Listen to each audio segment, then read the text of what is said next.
a verdade é que, dependendo do propósito que você escolheu, cada modelo tributário vai favorecer ou vai deixar mais caro.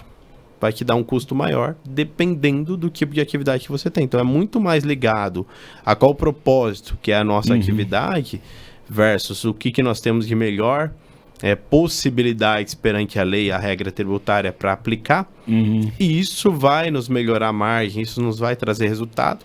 E, paralelo a isso, quando você nasce de um planejamento tributário forte, automaticamente ou você montou um departamento de contabilidade forte, ou você trouxe um parceiro, um escritório forte. E esse escritório vai te dar robustez para que você tenha um material legal para buscar investimentos, para você tracionar esse crescimento. Porque o propósito Deus já deu.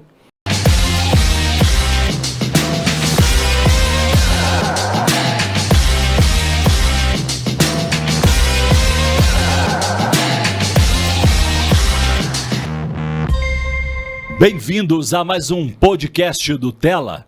Tela Negócios e Missões, você já sabe, é o lugar onde a gente se encontra para falar de cosmovisão bíblica acerca do mundo dos negócios. É a lente ajustada para que a gente enxergue o mundo dos negócios com a visão de Deus e os princípios do reino. É como a gente manifesta o reino de Deus através do que a gente faz no dia a dia. Parece tão simples, não é? Mas é um verdadeiro desafio e o objetivo do podcast do Tela, e não só do Tela, né, como instituto, que a gente inclusive recomenda e convida você a conhecer um pouco mais. Então, coloca aí www.tela Negócios Missões, são 20 núcleos ao redor do Brasil inteiro e devemos dobrar ainda este ano de 2025 para mais 20 núcleos, várias cidades querendo um ambiente onde a gente possa falar de negócios, possa falar de boas práticas do reino acerca dos negócios, possa fazer também conexões divinas, como a do nosso entrevistado hoje, que é uma conexão no céu, Mailer Lima. Seja bem-vindo. Muito obrigado, Edu. Prazer estar aqui, poder participar do podcast do Tela, poder ser edificado aí pelo Tela e por essas conexões que Deus tem nos dado. Muito bom, muito bom. Então deixa eu dar as devidas credenciais aqui do Mailer. O Mailer é um faixa preta especial. Você luta alguma arte marcial ou não? Cara, não cheguei numa faixa alta, mas na adolescência, começo da vida adulta, aí eu pratiquei boxe e jiu-jitsu. Olha então, aí. Faz então, sentido. Faz sentido, mas é a expressão, né? Um faixa preta que é um especialista na parte financeira e de estruturação de holding também. Ele vai contar um pouquinho da sua trajetória, um pouquinho da sua atuação também em jovens. Então você, empresária que tem filhos aí, o Mailer também é um especialista em adolescentes, né? Podemos dizer assim. A gente vai tentar misturar um pouquinho aqui da visão, da experiência do Mailer com a visão de negócios e certamente você vai ter uma aula magna, né? uma masterclass, né? Sobre como ter visões estruturadas de negócio, como fazer um negócio crescer. Talvez seja a pergunta que todo empresário, talvez a primeira pergunta, da onde vai vir o dinheiro, que talvez seja a pergunta errada, né? A gente vai deixar mais para o finalzinho, mas como fazer um negócio crescer, né? Então, o Mailer aí fica conosco até o final. O Mailer promete boas dicas para como responder essa questão, como fazer um negócio crescer, se multiplicar, que certamente é algo, né, que está no coração de Deus, porque se você tiver, de fato, como a gente sempre fala, com a visão calibrada, o teu negócio é a expansão do reino também, né? Então, por que não crescer? Mas eu devo concordar com você, você deve estar pensando, dá trabalho, não é? É verdade, trabalho dá, mas se for um chamado de Deus para a sua vida, vai ser com graça e muito abençoador. Não é isso, Mailer? É isso aí. Então vamos lá, tá falando de adolescente aqui, né? Como é que foi a sua adolescência, né? O que você fazia quando você era adolescente? Tem a ver com o negócio que você faz hoje? Não? Não, tinha nada a ver com finanças, né? Vem de família cristã, né? Não de berço cristão, mas minha mãe encontrou Jesus, se converteu aí. Eu tinha em torno de 5 anos, minha irmã tinha 7.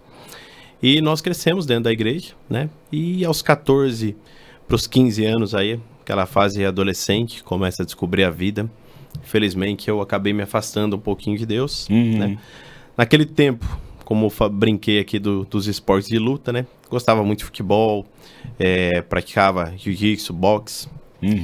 E veio a adolescência e toda essa vontade de praticar esportes. E também comecei a aprender um pouquinho sobre música. Saí um pouquinho dos caminhos de Deus, montei uma banda, fui me aventurar nessa história. Era uma banda de rock? Uma banda de rock. Você era vocalista? Qual que era a sua função? Não, eu tocava contrabaixo. Eita, e era só música, o que era? Heavy metal, hardcore, o que era? Era uma mistura de hardcore com heavy metal, depois teve algumas bandas que fizeram sucesso nisso, um estilo que na adolescência a gente chamava de new metal, né? Mas... fiquei um tempo nisso. Mas graças a Deus não deu certo. Graças a Deus não deu certo, exatamente. Foi o teu primeiro negócio que deu errado, vamos dizer assim, né? Para alguns, para nós, né? Éramos 4 na banda, eram 3 desviados. Já era certeza que não ia dar certo. 3 indo contra o que Deus tinha de propósito, mas isso, verdade. Foi uma fase que Deus guardou a nossa vida, nos deu graça. E nessa época, focado em esportes, o que estava na minha mente como adolescente? Eu queria estudar educação física. Queria focar em esportes, mas a gente não veio de famílias com bastante provisão, né? Uma família simples, né? Mas com a graça de Deus ali sendo conduzida.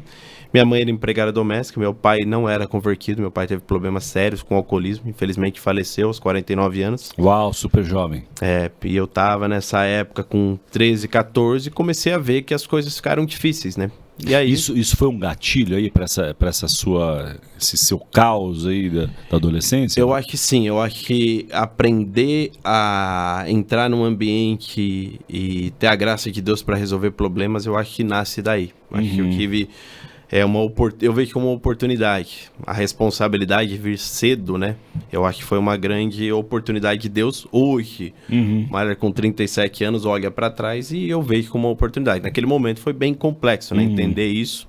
E aí fui trabalhar para tentar ajudar minha mãe de alguma forma.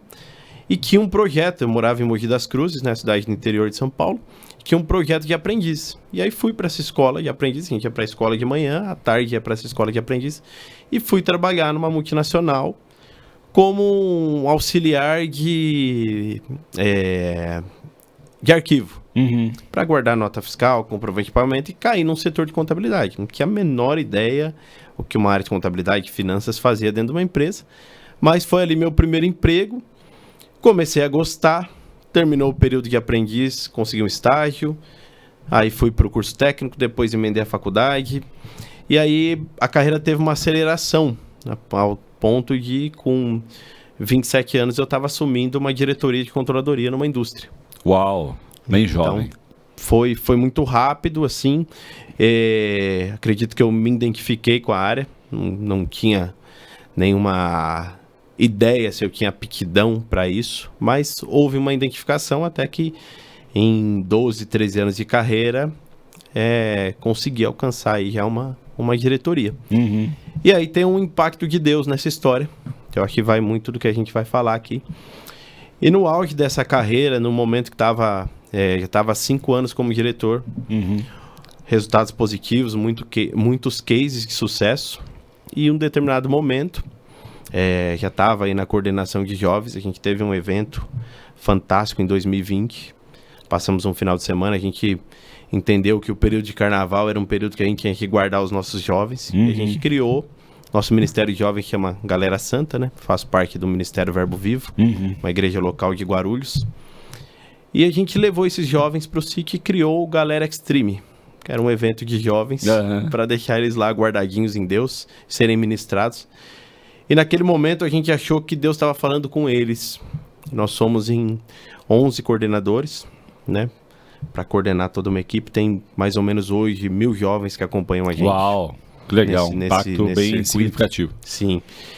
E Deus falou muito com a gente da coordenação no final do evento.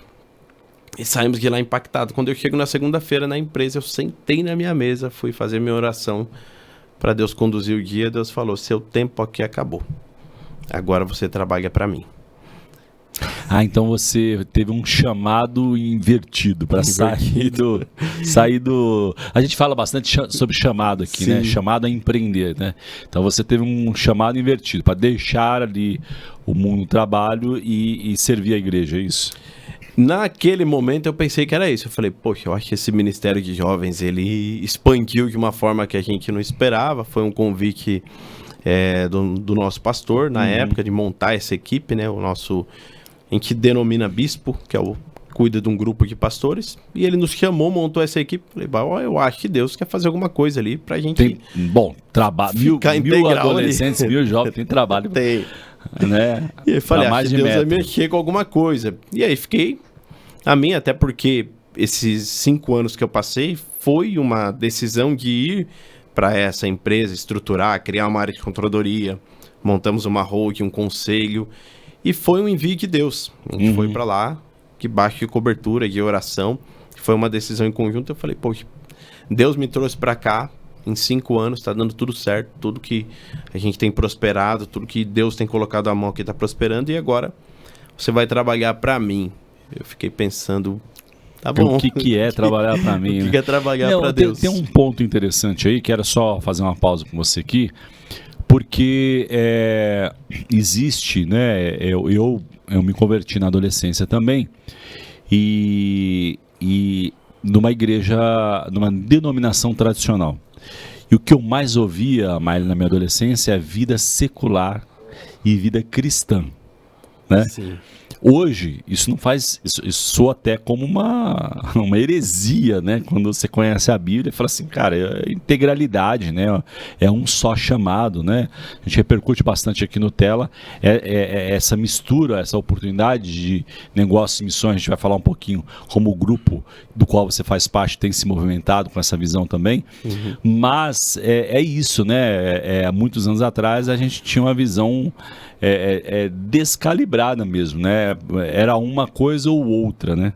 Mas como é que foi? Como é que você chegou à clareza desse chamado de Deus? Sim, eu creio nisso também, Edu. Eu acho que o americano já tem isso de berço, né? Verdade. Cristão, é uma questão cultural mesmo, né? Ele já entende que o trabalho, ele vem de Deus, né?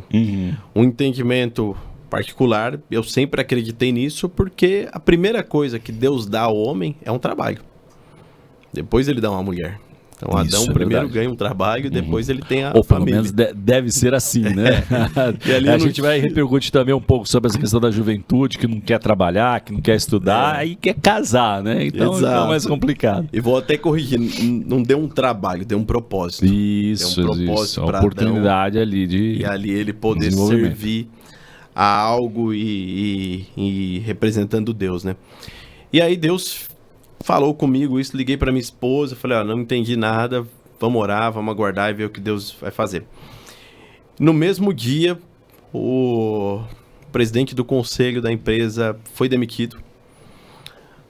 Uma das pessoas que eu estava ali desenvolvendo na empresa, que tinha sido um grande case de sucesso, começou comigo, já estava como quase gerente da área, falou, olha, meu tempo aqui acabou, eu acho que eu tenho que respirar novos ares. Então foi uma sequência de acontecimentos e eu comecei a dar risada. Eu falei, nossa, todo o plano que a gente está construindo aqui, de repente ele começou a ir para trás. Mas da mesma forma eu fiquei grato a Deus. Falei, Deus me avisou. Não foi um impacto assim para no meio do processo eu começar a descobrir o que está acontecendo, o que Deus está fazendo ou o que eu não estou trazendo para Deus. Pôr de uma frustração mesmo, né? E foi assim muito rápido, e aí houve uma decisão, era um conselho familiar com 5 irmãos, houve uma decisão de uma reestruturação completa. E nós éramos em 5 diretores e os 5 foram convidados a fazer um processo de passagem de bastão. Nós ficamos 6 meses nesse processo, e durante esses 6 meses eu tinha ali que assistir e assessorar o próximo diretor da controladoria. E eu fiquei, nesse tempo, foi acho que uns 6 meses aqui que eu descansei em Deus, procurei entender o processo daquilo que Deus queria fazer. Falei, não vou me movimentar por mim, né? Acho que a gente estava bem administrado com questão de recursos, e não vou sair caçando emprego, eu vou entender o que Deus quer fazer. se é para a gente ir para um sistema integral, se a gente vai para um sistema de consultoria, empreender, o que Deus vai nos dar aqui de chave de sucesso.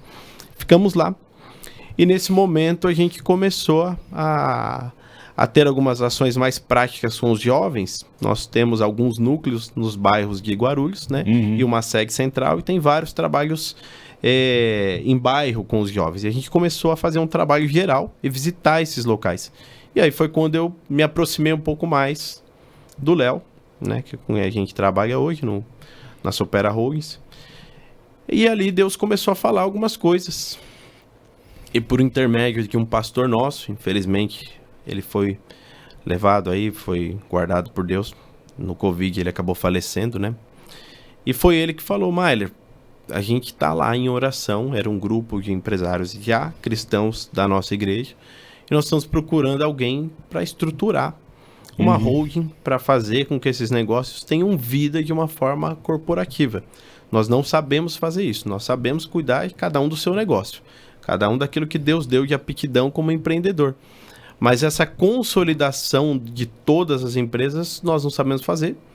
Você já tinha experiência lá atrás? Uma posição séria, e a gente está procurando alguém, e a gente gostaria que fosse alguém de Cristo, alguém que fosse próximo, e nós estamos entendendo que é uma resposta de oração essa conexão. Você pode vir bater um papo com a gente? E aí fui. Deu muito certo essa conversa, foi uma paz muito grande, uma resposta de Deus para todos nós.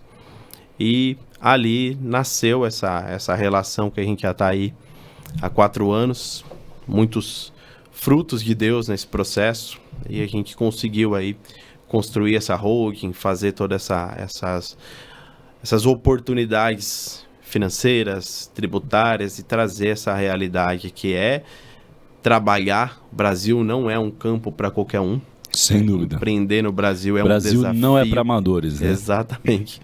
Não é à toa que os grandes cases de sucessos financeiros, tributários do Brasil se tornam mundiais, né? Porque é um campo muito complexo. E a gente teve esse desafio, de estruturar esse conglomerado de empresas e trazer uma direção, pensando numa estrutura de uma multinacional e trazendo para um grupo que tinha um pouco mais de 8 anos de vida.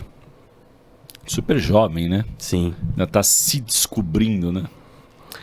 E nesse cenário, nós fizemos uma reestruturação completa, né? Aproveitando algumas oportunidades tributárias, trazendo uma robustez nos números, nos relatórios, para que você tenha um impacto positivo na questão de crédito, na questão de cenário financeiro no Brasil, né?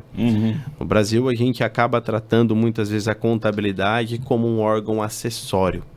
E quando você vai para vou usar sempre os Estados Unidos aqui como um parâmetro, quando você vai para um país estruturado como o modelo americano... É estratégico. A contabilidade é o cartão de visitas. Ninguém vai fazer negócio sem que olhar números. Deixa eu ver os números da sua empresa. E muitas vezes a gente, como o empresário que está no pequeno para médio porte, ele trabalha um modelo contábil como um cumprimento de regras. A contabilidade, o modelo tributário do Brasil é complexo, é exigente e mutatório por natureza, então eu preciso de um contador. Mas ele não entende que isso é um passo estratégico. Decisão de modelo tributário não está ligado a faturamento, mas no Brasil nós temos a tendência de subentender que, dependendo do meu faturamento, eu tenho que estar num Simples Nacional. Dependendo do meu faturamento, eu tenho que estar num presumido. Dependendo do meu faturamento, eu tenho que estar no lucro real. Mas a verdade é que, dependendo do propósito que você escolheu, cada modelo tributário vai favorecer ou vai deixar mais caro. Vai te dar um custo maior, dependendo do tipo de atividade que você tem. Então, é muito mais ligado a qual propósito que é a nossa atividade versus o que nós temos de melhor possibilidades perante a lei, a regra tributária para aplicar. E isso vai nos melhorar a margem, isso nos vai trazer resultado. E, paralelo a isso, quando você nasce de um planejamento tributário forte, automaticamente ou você montou um departamento de contabilidade forte, ou você trouxe um parceiro, um escritório forte. E esse escritório vai te dar robustez para que você tenha um material legal para buscar investimentos, para você tracionar esse crescimento. Porque o propósito Deus já deu. Agora, como é que multiplica?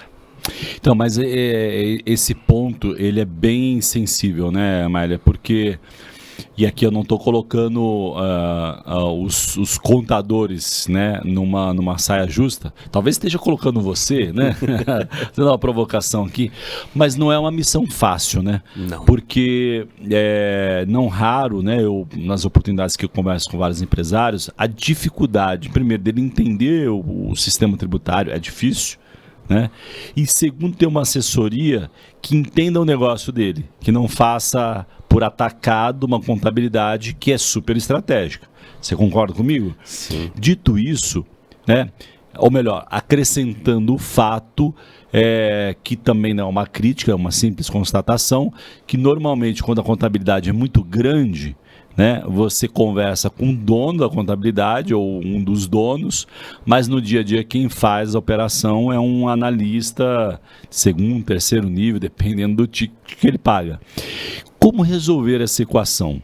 Existe um caminho para fazer isso? Porque e eu concordo com você, eu trilhei esse caminho. Estou dizendo como, né, alguém que viveu essa dor durante alguns anos e cheguei a orar a Deus, preciso de uma solução, porque eu falo com 3 pessoas, eles falam as coisas diferentes, né, isso impacta o resultado financeiro, a leitura do número, a leitura do negócio muda de acordo com uma assessoria contábil, não é verdade? Então, é algo muito sensível e complexo, mas tá aí jogada a bola para você, como resolver esse desafio, né? Não deixar que a contabilidade seja algo, uma acessório e trazer para o campo estratégico. Como resolver esse problema de fornecedor ou de divisão mesmo estratégica do negócio? Edu, eu acredito que há espaço para todos os tipos de negócios, né? Que o negócio ele não tem uma lição de casa, ele não tem uma receita perfeita.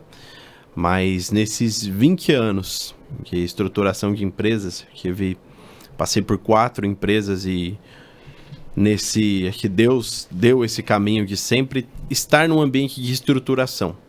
Ali como assistente, como analista, coordenador, gerente, diretor, mas sempre foram empresas que estavam nesse momento de transição de crescimento. De crescimento. Algumas com 50 anos, outras com 30, outras com 20, e agora num grupo aí que a gente pôde aplicar tudo isso, um grupo mais novo, mas com muito propósito, muita direção e muita sabedoria daquilo que quer, buscando em Deus, né?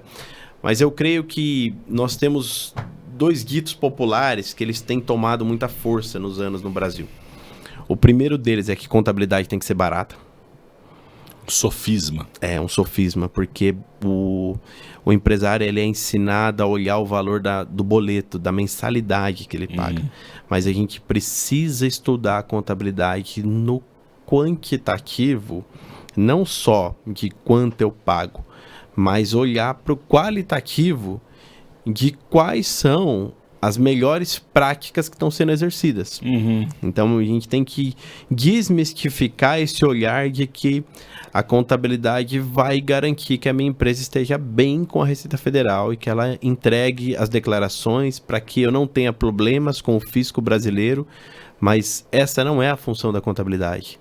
Porque a contabilidade em outros países que tem um fisco simplista, vamos pensar, vou nem nos Estados Unidos, os nossos vizinhos aqui da América do Sul, todos trabalham com IVA. Então é um sistema muito simples, né? E objetivo. Sim. Então a contabilidade na questão tributária, ela é desse tamanho. Então ela acaba se tornando muito mais estratégica, por quê? Porque sobra espaço. Nós temos estudos que mostram que são 5, 6 meses de um time trabalhando para pagar impostos. Uau, é muita coisa, muito tempo. Então, por ter essa história muito ligada à entrega de muitas declarações, a gente trouxe a contabilidade para um órgão regulatório e não de uma visão de um órgão estratégico. Então, a gente não consegue, como empresário iniciante, entender o valor daquela contabilidade. A gente entende o preço.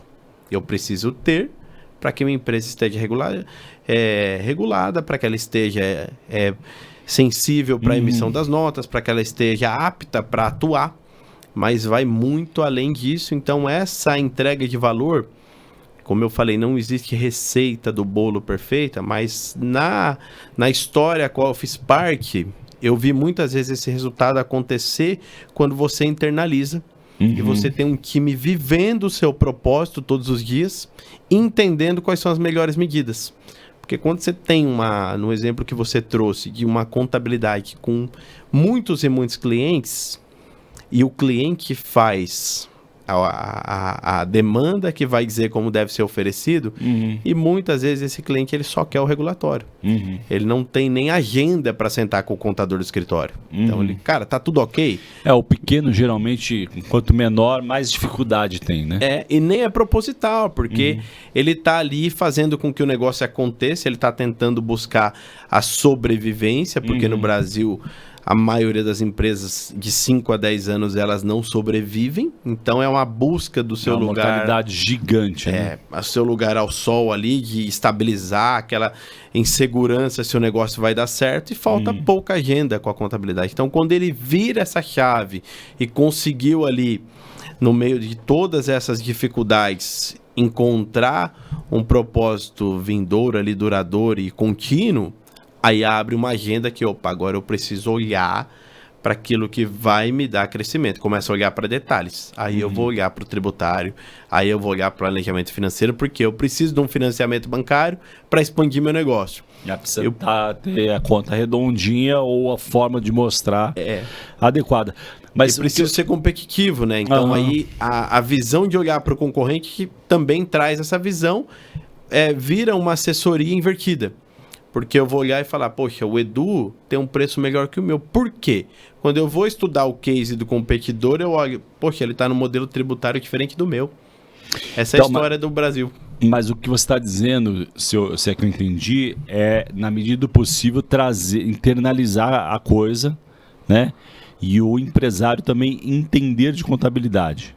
Não é só terceirizar a geração da DARF, né? Sim, é necessário a gente ter essa disciplina de ter agenda com a equipe de contabilidade. Com a equipe, não vou nem chamar quando traz para dentro somente de uma contabilidade, mas acaba sendo uma tríade ali de tributário, planejamento e finanças, né? Então vira ali uma mini controladoria, vamos dizer assim, que ela vai ser o diagnóstico, né? Ela que vai dizer a saúde financeira, a saúde econômica, a saúde tributária, e vai te dar um diagnóstico claro do seu negócio e vai gastar tempo nisso. Então, eu acredito que essa é a receita que eu vi dar certo.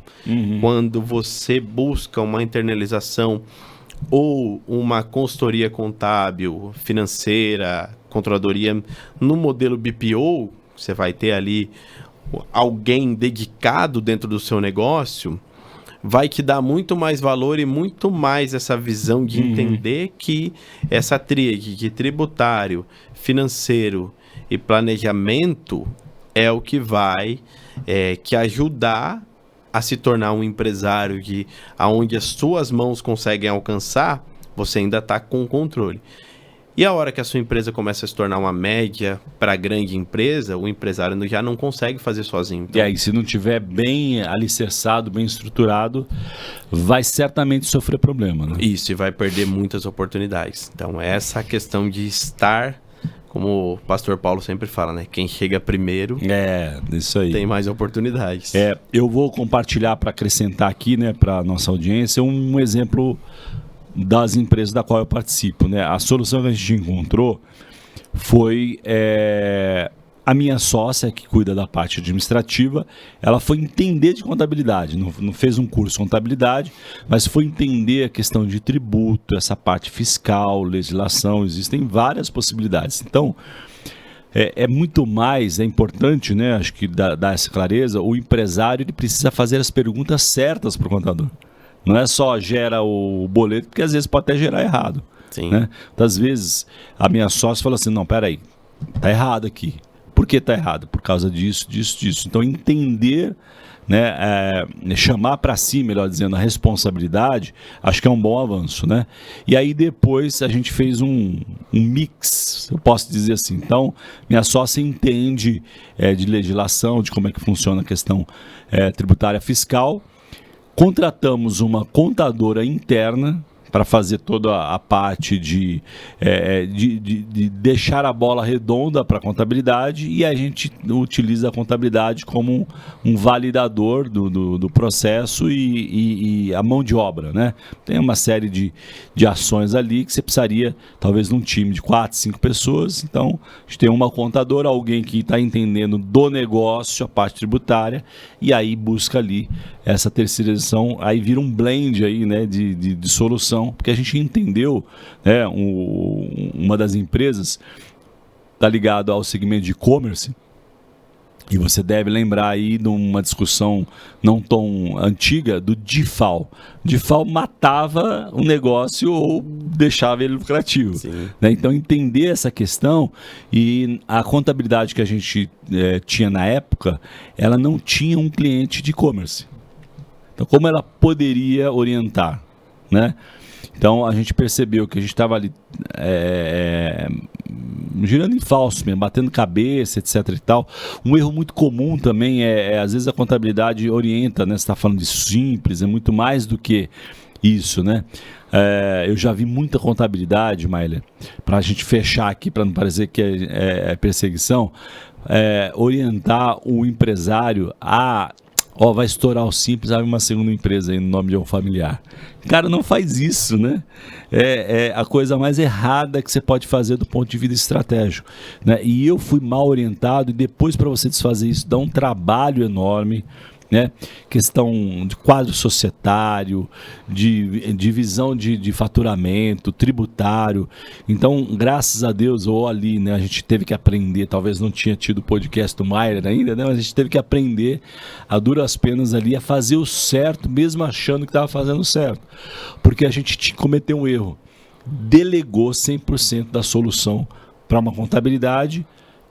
Não vou nem dizer se o custo era baixo ou ruim, porque aí é muito subjetivo, né? Dependendo do contador, a qualidade não necessariamente está ligada a valores, mas óbvio que a gente sabe que uma contabilidade muito barata, às vezes, não tem condição de entregar se, de repente, a operação exige um pouco mais de entendimento, estrutura. Se é um negócio pequeno, uma MEI, uma coisa mais simples, é só gerar uma DARF, aí tudo bem. Mas se a visão é crescimento... ter esse entendimento é fundamental para poder crescer certo, né? Você concorda comigo, não? Concordo em gênero, número e grau. Esse cenário que você comentou de uma simplificação do tributário e trazer aí um paliativo, né, para a gente tomar cuidado e não fazer nenhum juízo de valor, né, sobre qual é a classe que está aí com a balança desregulada, se é a classe contadora, se é a classe empresarial. Mas essa modalidade de, olha, vamos aproveitar um pouquinho mais do simples e abrir um segundo negócio, um terceiro, ou no nome de alguém conhecido, no nome de um parente, de um filho, da esposa de alguém. Esse cenário, 90% do que eu vivi nesses 20 anos... Deu errado. Todos os problemas que eu encontrei, o cenário do desenho era esse. E por então você veja que não é um caso isolado, é muito comum isso, né? Talvez a audiência, os nossos empresários aí estejam vivendo esse problema, e quem sabe aqui a gente está falando, chamando a atenção para algo de Deus mesmo, para poder ajudar a arrumar a casa, né? Nós temos 2 problemas graves. Como você falou, é assunto para a gente ficar 5 horas. Daria fazer um podcast só sobre tema de contabilidade. Exatamente. Né? E assim, tem 2 cenários críticos, né, para a gente fechar esse quadro, né? Primeiro cenário, para a Receita Federal, é a mesma família, o mesmo sócio, até 5 gerações. Isso coloquei o bisneto, é considerado grupo econômico. Coloquei a esposa, é casada, é o mesmo bem, é a mesma estrutura. Então, Você não vai sair de um cenário de grupo econômico e de grupo de empresa. Quando a gente chama de grupo econômico, a Receita vai considerar que tudo isso é uma empresa só. E se você está estourando os limites de um Simples Nacional, de um presumido, ela vai te qualificar onde você deveria estar tributando, que seria numa estrutura maior. Ali, quando a Receita coloca limites, é um direcionamento, mas não que o seu negócio tem que estar baseado no faturamento. Seu negócio tem que estar baseado naquilo que é melhor para a sua legislação. O Brasil é o país com o maior número de legislações. A matriz tributária do Brasil é parâmetro para a matriz mundial. Então, o Brasil ele tem uma matriz tão bem estruturada que o mundo copia, mas eles copiam o cabeçalho, não o texto. O texto que a gente complica. Então, o cabeçalho, a estrutura padrão é muito bem feita. Então, não tem como a gente trazer uma diversificação daquilo que já existe. E o segundo ponto é, nós, como cristãos, a gente precisa estar alinhado com princípios. E precisa conhecer princípio não pode quebrar que é técnico. E a gente não percebe que por não conhecer uma questão técnica, a gente está quebrando o princípio.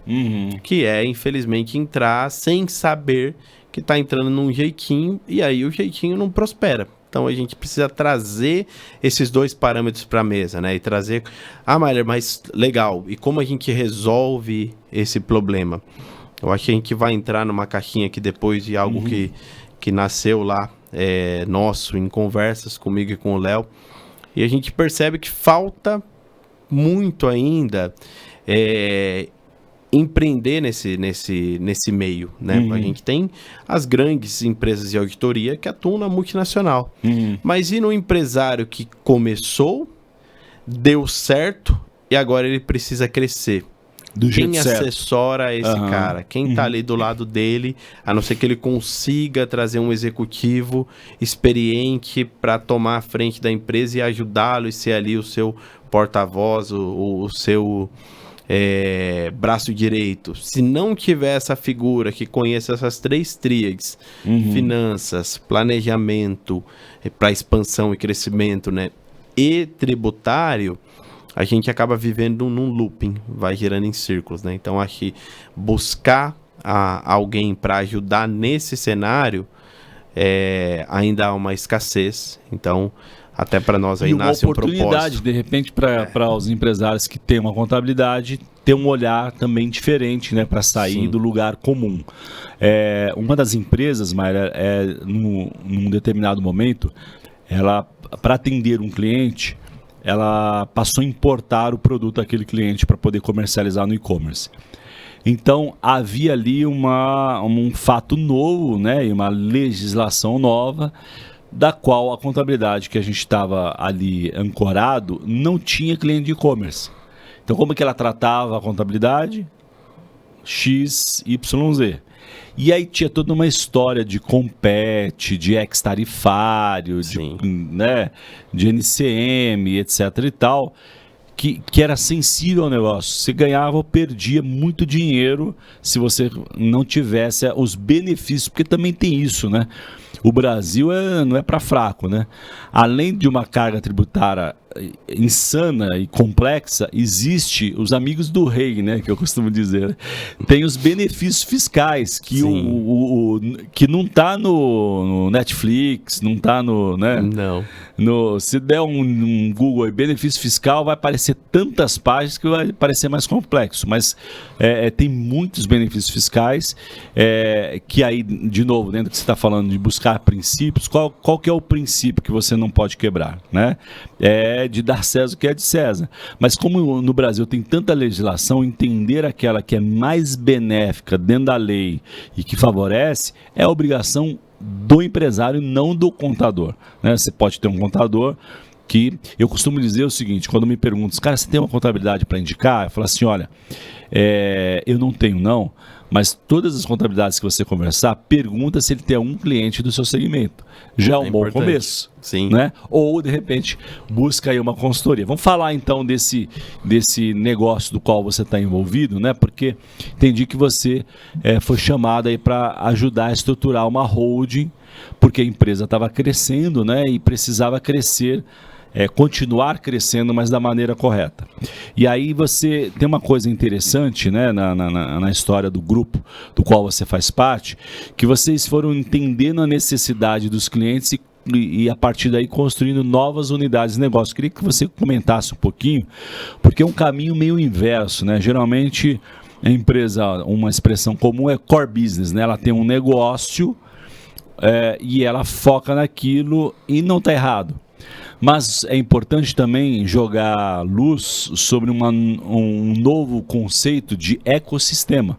Sim. Pensar ecossistema é importante porque às vezes existem oportunidades correlatas ao negócio que pode fazer o negócio crescer e às vezes é mais rentável do que o negócio que você faz hoje. É isso mesmo? Comenta um pouquinho a sua visão sobre isso, né? Sobre dizer não para algumas necessidades de cliente, mas entender e construir um ecossistema e fazer a empresa crescer assim. Vou separar em duas partes, Edu. Quando a gente começou essa parceria, né? Vamos falar de visão empresarial e depois visão estrutural, né? Na visão empresarial, eram 12 negócios. Então, a gente entendeu essa visão de ecossistema, naquilo que a gente poderia atuar, e identificamos ali vários negócios.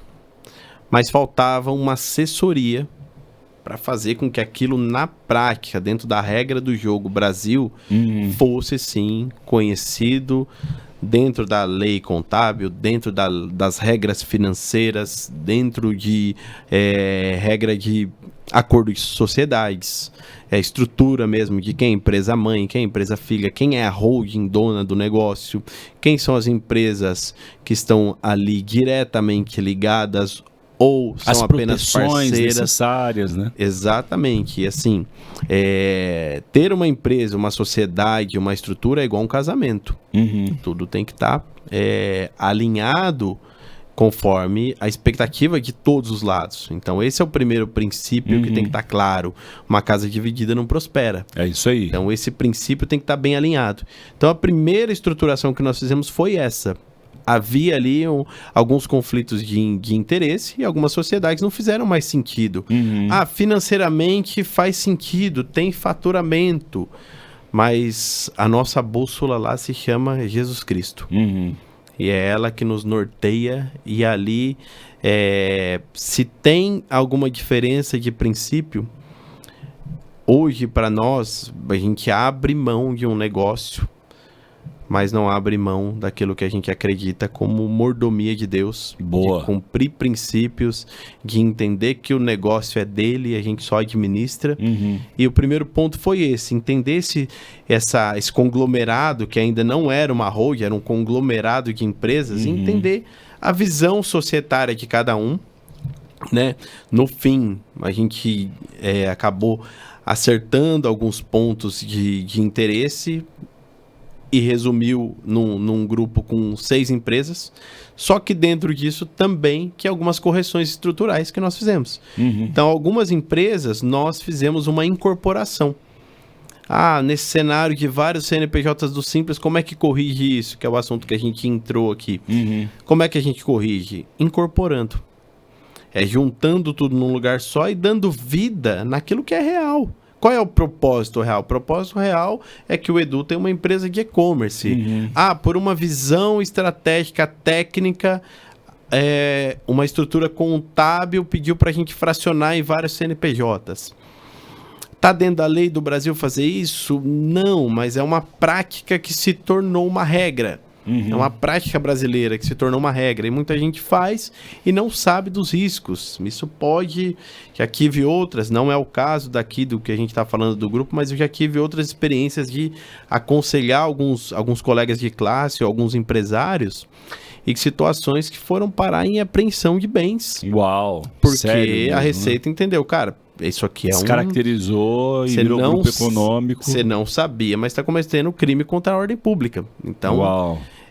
Há uma necessidade de correção no início. Porque quando a gente alinha, primeiro que a gente acessa, que é o que a gente acredita aqui quando a gente fala do recurso não ser o foco, mas sim o propósito que Deus deu. Sim. Então, quando eu estou no propósito, não importa a terra de Ló era tão boa quanto Abraão. Mas quem tinha o propósito, quem tinha a bênção era Abraão. Então a gente entende que esse propósito é maior do que nós, maior do que o CNPJ, maior do que os CPFs que estão lá, porque tem um dono e a gente é só mordomo. Então a gente ajustou isso e para Deus, como parábola dos talentos, ele tem uma regra. Então a gente tem que corresponder a essa. Se Deus nos deu um talento, o que é pra gente fazer? Multiplicar ou dividir? Então eu não posso dividir em vários CNPJs. Deus me chama para multiplicar. E multiplicar dentro da regra daquele senhor. O que não multiplicou, naquele momento trouxe. Mas o senhor é um senhor duro. Não, é a sua visão que tá dura. Vamos arrumar e conhecer, né? Claro que não cabe ao exemplo do tributário, né? Mas o mais importante foi fazer essa incorporação, pegar todos os negócios que tinham alguma oportunidade de melhoria tributária, a gente somou. E quando a gente fala em melhoria tributária, ela está ligada à melhoria financeira, até o exemplo que você deu de acessar algum benefício. Uma contabilidade bem estruturada, um planejamento financeiro bem estruturado e um planejamento estratégico, societário, que já visa para um futuro bem estruturado, dá segurança e robustez a acessar benefícios tributários, a acessar outras parcerias maiores, a acessar novos negócios. E depois que a gente faz essa estruturação, a gente começa a perceber que esses novos negócios, essas novas ampliações, cenários a qual a gente não conseguia acessar, se tornaram acessíveis e houve aí uma expansão. E nos deu essa oportunidade que a gente chama hoje de hiperpersonalização. Somos uma empresa de serviço, então oferecer para o Edu uma caneca para ele colocar água, todo mundo vai oferecer. Vai numa prateleira para comprar caneca, vai mudar cor, design, tamanho, material, mas o que o Edu quer? Qual a caneca que o Edu quer? Então nós entendemos que hoje falar em ecossistema e poder servir esse ecossistema, que essa é a nossa primeira palavra como missão, servir. Então quando eu vou servir, o ambiente que servir é como? Entender quem precisa e não quem entrega. Então a gente entendeu nesse sentido. Se eu sou uma empresa que eu vou servir os meus clientes, a primeira coisa eu tenho que trazer segurança. A primeira segurança é de que eu não tenho um risco fiscal que amanhã pode impedir que o meu negócio tenha continuidade. Fica frágil, né? Compromete a base. O Edu que me contratou tem um risco de perder o parceiro porque o parceiro não está seguro.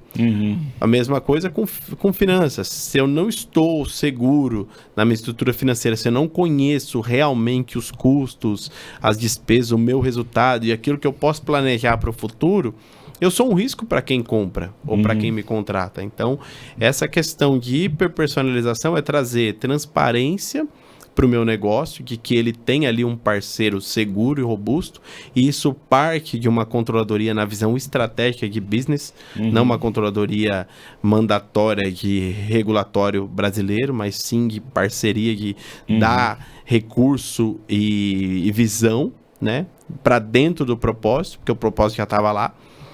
E aí nasce essa visão de o ecossistema personalizado. Claro que tem um limite de personalização que envolve custos e preço, né? Então, quanto maior o nível da personalização, mais valor tem dentro dessa proposta, né? Muito bom. Então, eu entendi que vocês transformaram uma dor interna, né, de consolidação, de juntar, botar tudo, organizar a casa, botar tudo debaixo de um guarda-chuva legal ali, que é uma holding, sinergia. Vocês transformaram isso num negócio, é isso? Sim. Então, vocês também prestam uma consultoria para a empresa que quer crescer, não sabe como fazer, ou que caminho seguir, né? Porque às vezes tem um negócio bom, mas chega uma hora que trava ali num patamar e não consegue avançar. Vocês cuidam dessa visão estratégica do negócio, mesmo sendo um negócio diverso da sua indústria? Esse tema, Edu, ele começou a queimar no nosso coração em julho de 2021, quando a gente pega o primeiro semestre de 21 e se dedica a corrigir essa estruturação. Então, acordo de sócios, holding, e determinar corretamente, de acordo com cada propósito, com cada negócio, aquilo que é correto de tributação e planejamento, e separar-se as caixinhas, deixar bem definido estrategicamente. E quando a gente enxerga que isso nos deu luz ao propósito e nos deu caminho, nos deu uma esperança de continuidade, né, no meio a um embaraço ali de problemas, a gente entende, poxa, isso não pode ficar só conosco. Nós somos cristãos. E aquilo que Cristo nos dá de graça e de corpo, né, como Paulo escreve em Romanos, que há muitos membros e a soma deles é que faz com que o corpo tenha vida, nós entendemos que nós podemos ser também uma bênção e uma parte do corpo de alguém que está tendo dificuldade. Então, nesse cenário, um olhar como empresário, que aí entra a figura do Léo, e um olhar como executivo de controladoria, estruturação e projeção futura, que a gente fez essa parceria, surgiu aí uma visão empreendedora, que durante 4 anos a gente ficou ali estudando a melhor maneira, não fazer o mais do mesmo. Nós vamos fazer um escritório de contabilidade? Não. Nós vamos fazer uma auditoria? Não. Então, existe uma carinha, uma lacuna aí, né? Que Exato. Vocês conseguiram ler a oportunidade e se posicionaram aí. Nós entendemos que há um ambiente para servir empresas que estão nessa transição. Eu tenho uma empresa que ela é a parte estratégica, tática, operacional, com a mesma figura, que é o proprietário, e mais alguém que ajuda ali, mas está focado no negócio, precisa entregar o propósito a qual eles se comprometeram. Mas e quem olha esse bastidor, quem assessora, quem ajuda a crescer, porque o dia a dia do empresário, acredito que você também como empresário já passou por essa fase, que é assim, eu tenho que parar para estudar o que eu vou fazer no próximo ano, mas chegou um cliente que eu não esperava e eu tenho que atender agora, e como é que eu faço para segurar essas duas balanças? Os dois pratos, né? Eu lembro do Peter Drucker que fala, né, que a cultura e também um pouco do dia a dia come a estratégia do café da manhã, né? É um pouco disso, né? E trazer um olhar de fora de alguém que já fez isso pode ser um bom caminho para poder alcançar outros níveis. Exato, e a gente entrou nessa visão de um determinado período como conselheiros. Então, como um conselho, é um conselho estruturado como um conselho de multinacional? Não, é um conselho como alguém que já passou por esse período e conseguiu sair do outro lado e trazer assim, olha, Edu, nós fizemos dessa maneira, encaixa, serve para você?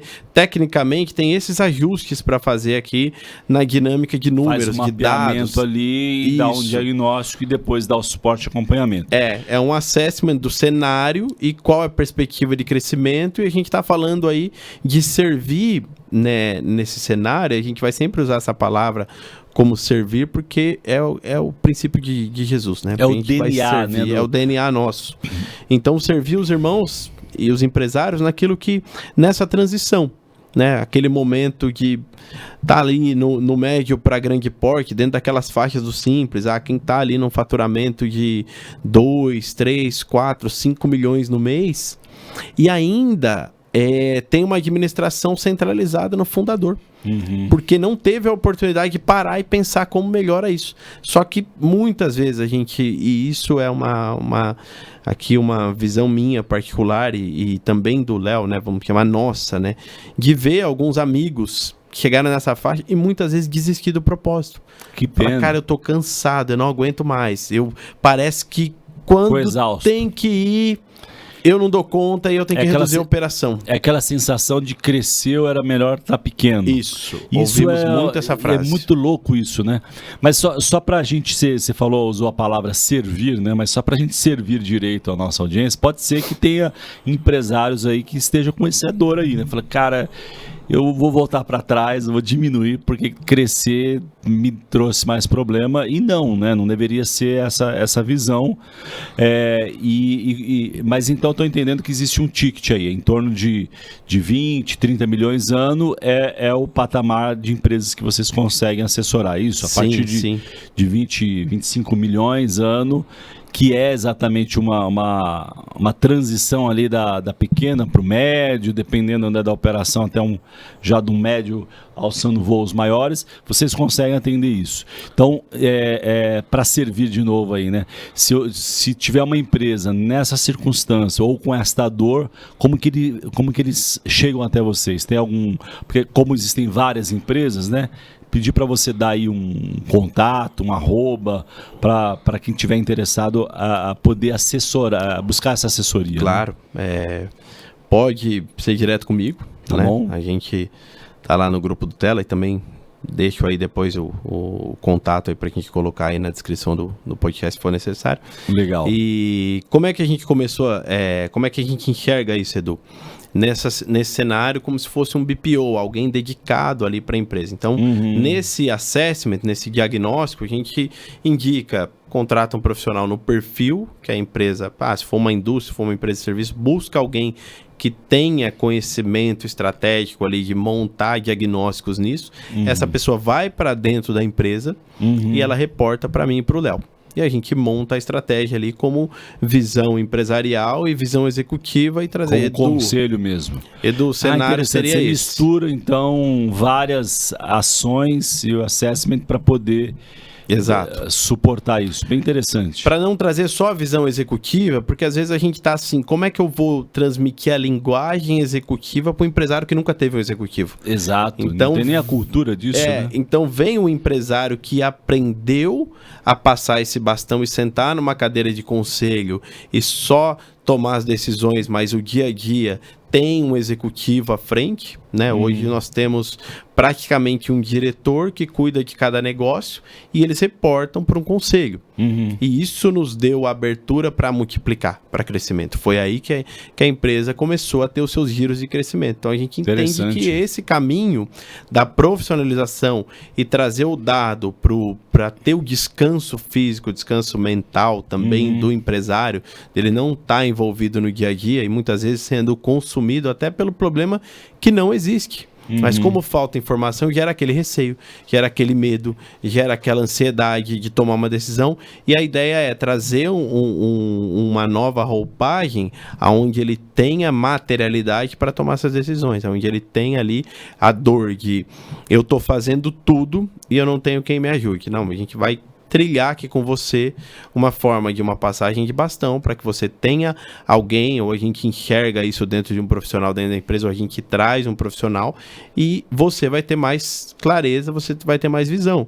Mais ou menos Jetro e Moisés. Moisés, você não pode fazer tudo. Delega algumas coisas aí. Quando você fala Jetro e Moisés, me fez pensar uma outra coisa, porque além de resolver a dor do crescimento, você resolve uma outra dor que é da solidão. Exato. Né? Porque essa é a maior. O que a gente ouve bastante, né? Empreender um ato solitário não deveria ser. Primeiro porque existe o Tela e outros movimentos onde você pode, né, quem está nos ouvindo ou assistindo, pode e deve usar pares, né, buscar da multidão de conselhos a sabedoria, né, o grupo do qual você está ligado, inclusive tem várias empresas que servem o grupo de vocês servem, né, mutuamente ali, então há uma rede de relacionamento super abençoadora, mas tá aí uma provocação, né, que eu faço aqui para as empresas que querem crescer, né, estão se sentindo, o dono está se sentindo muitas vezes solitário, né, não sabe quem procurar, porque às vezes ele acha que precisa de um sócio e não necessariamente, né?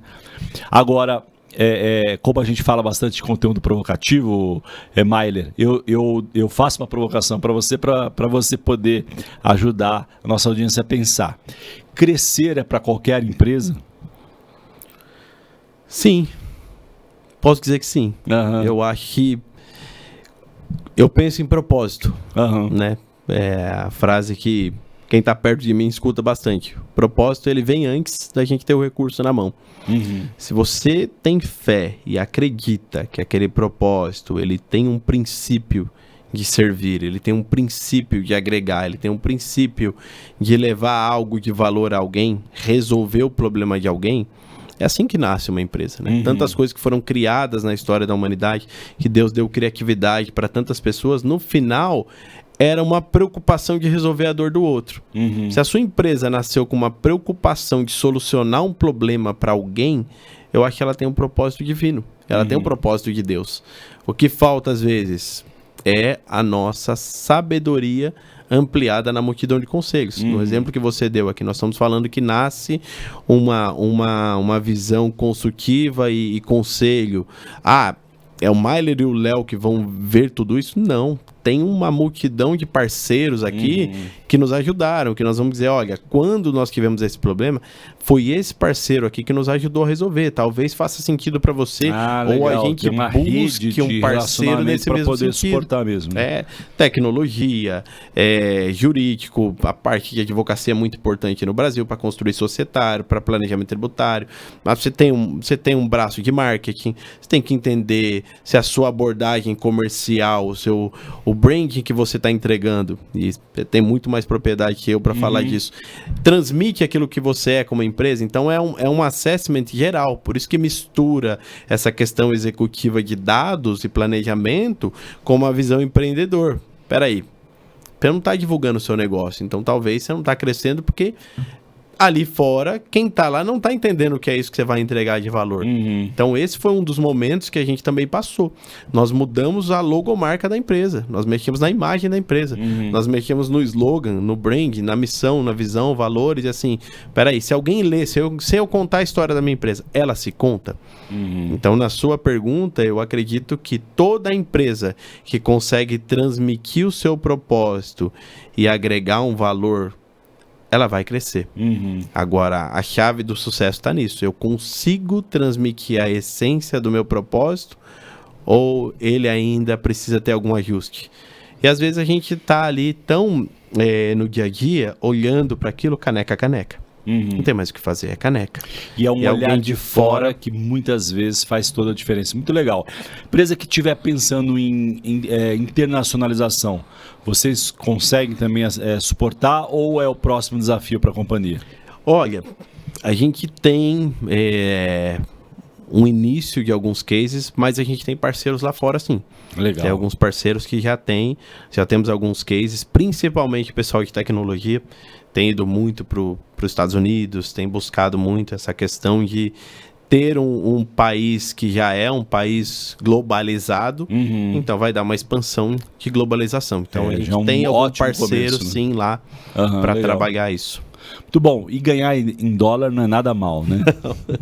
Mailer, a gente está indo pro final aqui e mais cedo a gente trocava uma ideia sobre adolescentes, né? Muito provavelmente a gente deva ter alguns adolescentes jovens aí que nos desejando empreender, né? E buscam no podcast do Tela inspiração, conteúdo e tudo mais. Mas certamente existem pais de adolescentes e a gente conversava mais cedo por conta da sua experiência ali na igreja, no ministério, com ali uma quantidade bem expressiva de jovens, né? A pergunta que eu fiz aqui, pessoal, pro Mailer é como que vai resolver, né? Ou a gente tem um problema na geração atual, né? Questão de visão de empreendedorismo e tudo mais. Se existe problema, ele disse que sim, né? Mas como resolve isso, né? Então talvez você esteja pensando aí, né? Porque tem a história da geração que não quer ser líder, não quer ser CEO, não quer empreender. Como é que faz? Como é que resolve esse problema? Né? De repente estou dizendo isso, né? Não foge aqui do tema do empreendedorismo, porque às vezes nós temos empreendedores, né? Empresários, empresárias, e pensando que o filho pode suceder, mas o filho não quer nem saber de nada e nem de trabalho, né? Então a geração está distante da realidade. O que aconteceu com essa geração, Mailer? São tempos complexos, né? Difíceis, dizer assim, difíceis. Eu acredito, Edu, que nós, como cristãos, nós temos uma missão, que é o que está escrito ali: educação. Boa. Eu acho que nós temos visto, se você ficar meia hora no Instagram acompanhando recortes de podcasts, e muitos podcasts relacionados a como ter sucesso, esse podcast ele está sempre ligado no recurso.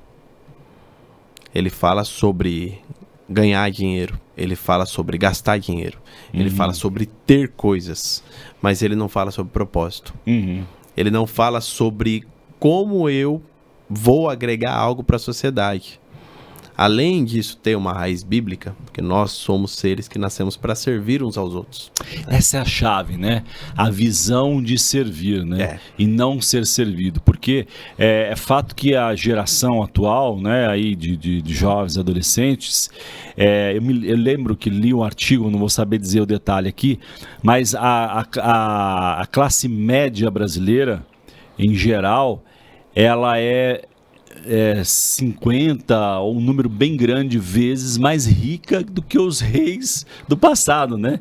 Então, no sentido de acesso a recursos, né? Então tem tanta abundância, mesmo a classe média baixa tem tanto acesso, tanta abundância, que não consegue perceber o valor das coisas. Você acha que está aí também esse gap, não? Eu acredito que essa visão de conquista, né, e de consumo, ela se tornou quase que um mandatório para o início da carreira. Sociedade consumista mesmo, Sim. né? É um câncer, né, praticamente. Né? E dentro desse propósito, Edu, por muito tempo eu palestrei sobre orçamento familiar, sobre instrução de como corrigir problemas de casais endividados, famílias que estavam ali quase tendo uma separação por causa falência. da grana, que não administrava bem o recurso financeiro. Dados reais do Brasil, IBGE, 80%, se eu não me engano, dos divórcios no Brasil estão ligados a problemas financeiros. E você está falando de casais cristãos, não é fora da igreja. Também. Eu acho que ainda tem uma parte nossa educacional de finanças no modelo do reino, né? E também no modelo de propósito e não de recurso, né? Quando eu olho somente para recurso, ele é um bem finito.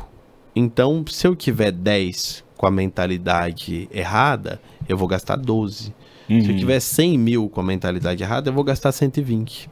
Então é uma busca constante de assim, eu preciso aumentar meus recursos, mas eu não entendi o que eu sou capaz de produzir, o que eu sou capaz de gerar e quanto isso atrai os recursos. Eu sempre falo para os jovens, não é a questão de quanto você vai ganhar no seu primeiro emprego. É como você vai administrar, você não tinha nada, você não trabalhava, você tinha ali a dependência dos pais, claro que tinha algum recurso que o pai disponibilizava, mas nunca esse recurso foi o suficiente para você administrar a sua vida, né? Sempre há algo mais, né? Então, eu acredito que está muito ligado à educação financeira, desde a infância, né? A educação de entender que não importa se você tiver mais, se você tiver mais e você não entender o que fazer com esse mais, ele vira nada. A gente olha um país... E vira um problema às vezes, né? Um país que, pela teoria, fabrica um milionário toda quarta-feira. Uau, não sabia disso não. A gente tem um negócio chamado Mega Sena. A gente não acredita que saiam esses prêmios. verdade, Mas se a gente fizer uma estatística, são mais de 40 anos. Por que essas pessoas que ganharam esses recursos não fazem a diferença na sociedade? Conhece algum empreendedor? Algum empreendedor que... eu ganhei na Mega Sena e criei uma empresa. Eu ganhei num jogo que não faz sentido algum e eu virei um empreendedor. Primeiro que não tem propósito naquele recurso que chegou. E não está habilitado à administração também, né? Então eu acredito muito nessa fundamentação na educação, desde criança, e na educação quando eu falo assim, claro que é educação escolar, mas também educação em casa. Mas, poxa, Mário, mas tem famílias que lutaram ali para sobreviver e os pais também não tiveram a oportunidade de instrução. Então, eu acho que o grande desafio nosso é mudar uma próxima geração a ir para uma linha de entender o que é o propósito para eu poder administrar corretamente aquilo que vem às minhas mãos e não cometer alguns erros que eu já assisti, ou através da minha família, ou através de pessoas, ou através de conhecidos, e a gente, como cristão, se levantar nessa visão de educação, né? A gente trazer esse princípio, né, de mordomia. O recurso Deus que nos dá. E você acredita que a igreja é um ambiente propício para esse tipo de ensino também? Sem dúvidas. O livro que mais fala sobre finanças se chama Bíblia. Então, hashtag fica a dica, você aí, pastor que nos ouve, né? Tá aí um desafio, quem sabe, para você levar a educação financeira para dentro da igreja. Sim. Não é isso mesmo? Pegar os jovens lá, só tem culto de jovens, né, para ouvir música, louvor, ótimo. Mas por que não levar a educação financeira, educação empreendedora para dentro da igreja, não é isso? Sim. A gente trouxe no ano passado, no primeiro semestre, perdão, uma das maiores referências de inteligência artificial do mundo, que é o Dr. Elijah Lowe, e ele tem um case fantástico, né? Ele criou incubadoras dentro da igreja e isso deu tão certo que expandiu, abençoou a nação, né? E criou um impacto na sociedade poderoso a partir dos jovens que eram treinados dentro da igreja. Não é uma visão muito legal?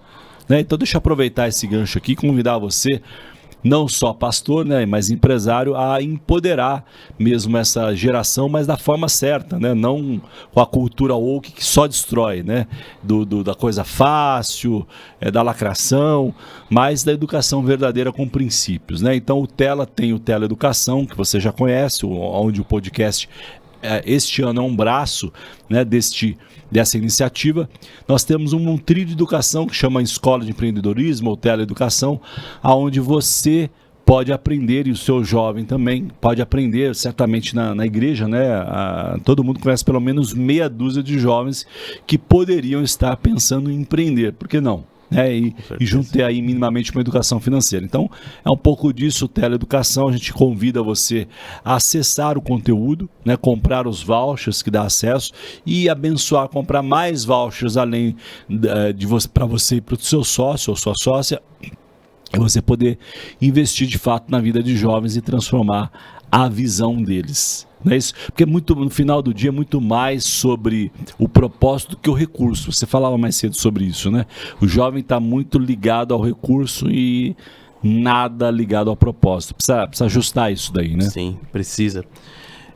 Nós precisamos entender de geração para geração o princípio de Deus nisso, né? Sim. A gente tem lá o livro de Tiago falando que o princípio correto da vida cristã é cuidar dos pobres, é cuidar dos órfãos, é cuidar das viúvas.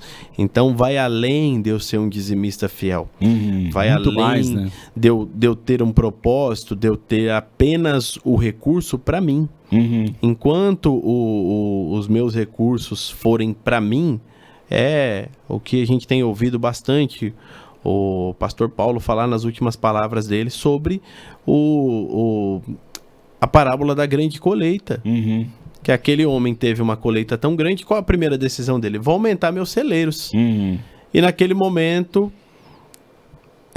cai uma palavra para ele que, louco, essa noite vão pedir a sua vida. E o que adiantou você guardar tudo isso? O que adiantou você buscar? E Salomão vai dizer que a gente correu atrás do vento quando a gente buscou todas as riquezas dessa terra. Então, trazer esse princípio bíblico para os nossos jovens de que é legal, é correto você conquistar as suas coisas, mas isso é uma consequência de uma vida com propósito. Mas quando eu não tenho propósito, eu entro numa vida de consumo. Edu, tem estatísticas que a gente perde 60% dos jovens cristãos que entram na faculdade. Uau, é muito grande o número, né? Por quê? Claro que a gente tem uma linguagem diferente, um outro mundo que ele acessa, mas ele aprende a consumir. E Paulo diz que a raiz de todos os males está no amor ao dinheiro. Então, verdade. Quando um jovem se apaixona pelas conquistas dessa terra e não tem nenhuma base de princípio bíblico para aquilo que ele acessa de riqueza, ele não vai cumprir o propósito de Deus. Ele não vai entender o que é o propósito, ele vai entender o consumo. Completamente fora, né, daquilo que Deus, inclusive, criou. A razão para o qual criou, né?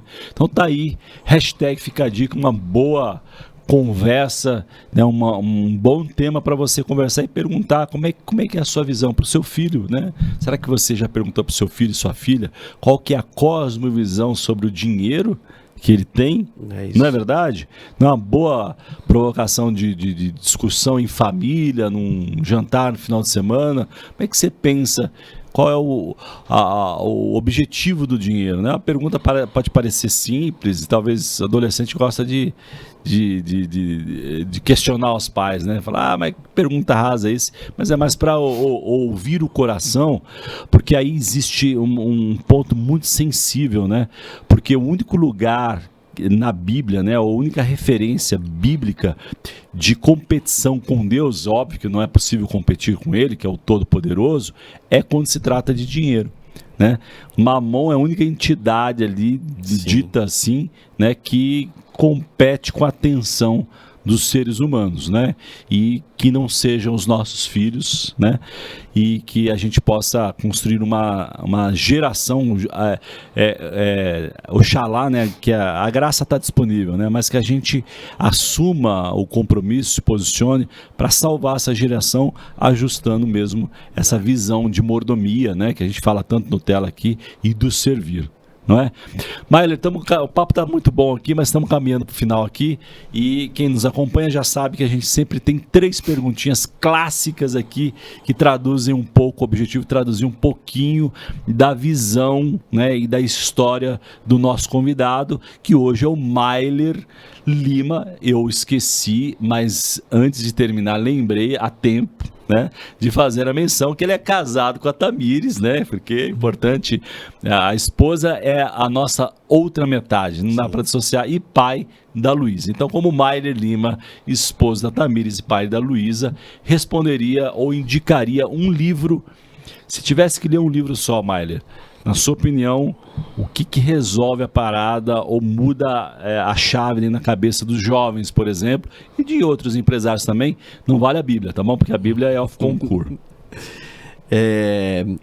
Tá ali, ó, na sua estante tem ali, Opa. Liderança com propósito. Eu acho que essa é a fase 2. Clássico, né? Uma vida com propósito é clássico e objetivo, e acho que na sequência, para dar propósito naquilo que você falou, é de assumir responsabilidades, que liderar, e para mim é o livro que me deu essa frase, do propósito vem antes dos recursos. A liderança com propósito ali fala de Neemias. Verdade. Ele tinha 2 opções. Se ele fosse pedir o recurso para o rei, ele poderia morrer, ter o recurso negado, ou experimentar do propósito de Deus que estava sobre a vida dele. E ele é abençoado, e o rei faz o patrocínio de toda a jornada dele. Então eu entendo que ali tinha um propósito muito maior do que os recursos. Ele era um copeiro do rei, mas o Senhor viu graça no propósito dele. Então eu acredito que para você entender o que você está fazendo na terra, é a primeira parte, que é uma vida com propósito. Para o jovem entender que não é o cenário a qual ele enxerga, mas é o cenário que Deus preparou para ele, que é o cenário verdadeiro, né? O mundo espiritual é muito mais real do que o mundo natural. E na sequência, o liderança com propósito, eu acredito que é um presente para esse jovem entrar no mercado de trabalho sabendo que, por mais que ele seja a base da pirâmide dentro de uma empresa ou dentro de um mundo empreendedor, existe um caminho que, quando ele lidera aquilo que ele está fazendo com o propósito de Deus, há uma prosperidade do Senhor. Não há um triunfalismo, mas há uma prosperidade, porque o Senhor enxerga alguém que vai ser um multiplicador e não alguém que retém. Eu creio muito nisso. Bom, muito bom. Então você encontra aí certamente na Amazon, facilmente na internet. Dá um Google aí, liderança com propósito do mestre Rick Warren. Tem uma forma leve de contar a história, né, envolvente. Sabe que eu li esse livro 2 vezes, né? Porque ele é tão rico nos insights que você fala assim, cara, eu li um período, depois eu voltei e li de novo, e ele trouxe um frescor, um ar novo. Então fica aí a dica, aproveito também para pedir. Esse não é uma dica, é um pedido aí, né, de apoio a vocês, a audiência, que possa curtir, comentar e compartilhar o nosso conteúdo. É assim que a gente trabalha, né? Assim que os algoritmos são alimentados e gostam, para levar a história e os conselhos do Mailer, né, para o máximo número de jovens e empreendedores possível aqui do Brasil. Mailer, a última pergunta então qual é o sonho grande do Mailer hoje? Meu sonho é ver uma geração de mordomos de Deus.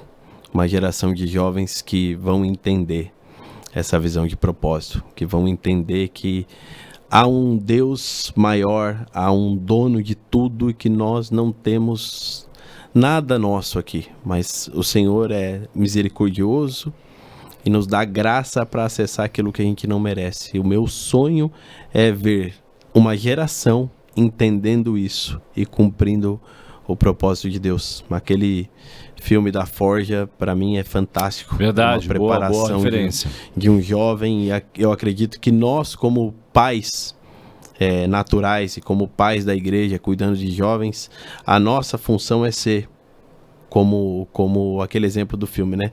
Preparar os jovens e para que eles entendam que o propósito de Deus está acima de qualquer conquista nessa terra. Muito bom, eu estou contigo nessa, né? Faço da sua oração a minha também. E você citou a Forja, né? Quem não assistiu ainda assista, está disponível aí no Prime. Prime já tá disponível. E no final, né, não vou dar um spoiler, né, na verdade você pode ler a sinopse, você vai entender isso, o filme fala sobre discipulado, né? Exato. Eu quero aproveitar aqui, né, esses momentos finais e dizer exatamente isso. Você mais cedo falou que começa na educação, né? Mas Jesus já deu a fórmula, né? É acompanhar, é sentar junto à mesa, é caminhar, é estudar, é ensinar, não está nas redes sociais e não está numa imersão de final de semana a solução, né? Discipulado que foi implantado por Jesus continua funcionando hoje, né? E o pai e a mãe não podem se furtar isso, nem terceirizar isso, porque isso pode custar não só, né, o futuro do seu filho, do seu jovem, mas quem sabe a salvação, porque a falta da visão de servir, ela contamina, né? Se você tem um conceito de consumismo, passa a consumir a igreja, passa a consumir, né, as coisas do reino como produto. Sim. Né? E quando não está bom, troca, critica. Exatamente. E vira um mercado, né? O reino deixa de ser aquilo que Deus criou para ser, né, e para abençoar a vida, para ser um produto a ser consumido, um lifestyle, né, como o jovem costuma dizer. E o cristianismo verdadeiro tem a ver com renúncia, tem a ver com servir, tem a ver com o outro, mais com o outro que comigo mesmo, né? Então fica aí também o meu amém, né, pro teu sonho grande aí, que a gente possa, com tela, e você da sua casa e na sua comunidade, na sua empresa, né, pensa aí quantos jovens tem a partir da família. Vamos, né, construir uma geração com uma visão ajustada, porque no final, Mailer, sucesso é muito mais do que dinheiro. É sobre isso, é sobre impactar vidas e manifestar o reino de Deus. Muito obrigado pela sua audiência. Vá para aquilo que Deus quer que seja feito. Você não vai ficar rico porque teve uma boa ideia simplesmente. Você vai ficar rico porque tem um propósito. Minorias, é o que eu chamaria de mercados étnicos. Agronegócio, água, tecnologia, globalização. Eu sugeriria a área da sustentabilidade. Por que as empresas têm investido tanto em sustentabilidade? Será que não é pela fidelização dos consumidores? O que tem se desenvolvido mais rapidamente, categorias como moda, como saúde e beleza, como casa e decoração. E finalmente a área de energia. Nós estamos diante de um cenário em que a gente tem as mudanças culturais e tecnológicas muito importantes. Essa mudança de cenário tem desafiado a igreja a ter conhecimentos específicos e saber utilizar essas ferramentas para a glória de Deus. O Tela Masterclass é, para mim, exemplar nesse sentido.